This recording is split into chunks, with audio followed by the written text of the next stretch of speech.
আপনাদের দান সবকিছু সঙ্গে আছে বলে এত দূর অবধি হয়েছে। বিরাদার ভাবছেন আমি 10 টাকা দিলাম এটা নয়, না, ফকির এম এ মালিককে এখানে ডাকলেন, 3 দিন মাহফিল করলাম, আমাকে যেটা দিলেন ওটাও কিন্তু দান স্বরূপেই, এই পয়সাটাও ওখানেই যাবে ইনশাআল্লাহ। যাই হোক, একাই সম্ভব না, তবে একাই আমি নাই, আমি জানি একটা গাড়ির একটা ড্রাইভার লাগে, বুঝে নিয়েছি যে আমি একটা ড্রাইভার, প্যাসেঞ্জার খালাসি সবই আছে, কন্ডাক্টর সবই আছে, যেটা প্যাসেঞ্জার খালাসি কন্ডাক্টর হলেন আপনারা, আমি একজন ড্রাইভার স্বরূপ গাড়ি চালাচ্ছি। বিরাদার বন্ধুগণ, যাই হোক, একজনকে আগে হতে হয় বলে হওয়া হয়েছে, নাচে পাবলিক পেছনে সবাই আছে।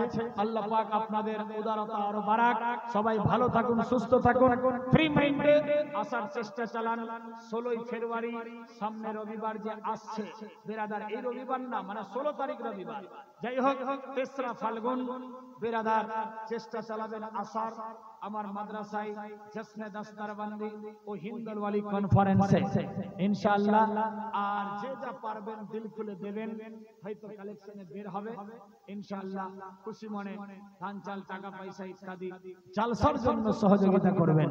বিরাদার ওখানে তালেবে ইলম থাকে, খায়, সবই ফ্রি, হস্টেলে খাওয়ানো হয়, কোনো আগির না, কোনো কমিটি সেক্রেটারি সভাপতি ক্যাশিয়ার না, আমার যে ওলামায়ে দ্বীনেরা স্টাফ আছে এরাই সভাপতি, এরাই ক্যাশিয়ার, এরাই কমিটি, এরাই সব, তবে সবই আছে, ফের দেখতে গেলে কিছুই নাই। যাই হোক, আল্লাহ পাকের রহমত, আমি থাকলাম সৌদি আরব, মাদ্রাসা এদিকে বন্ধ ছিল না, চলতেই আছে, নিশ্চয়ই আছে কেউ না কেউ, সবারই মালিক আল্লাহ। বিরাদার আল্লাহর হুকুম ছাড়া গাছের পাতাও হিলে না, নড়ে না, চড়ে না, আল্লাহর ইচ্ছাতেই সব হচ্ছে। আল্লাহ সবাইকে ভালো রাখুক, সুস্থ রাখুক। ইয়া নবী সালাম